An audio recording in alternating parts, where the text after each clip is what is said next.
how to turn off active status on Facebook.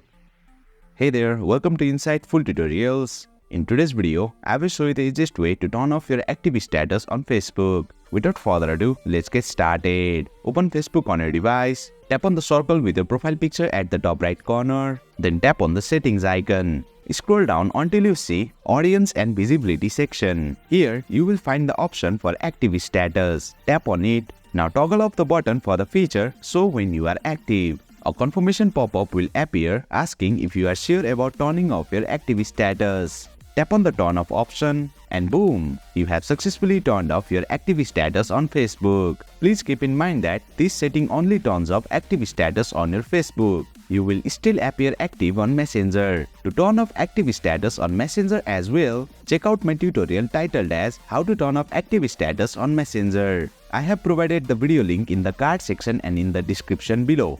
And that's it for today's video. If you found this video insightful, please don't forget to hit the like button and make sure to subscribe to our channel for more insightful tutorials.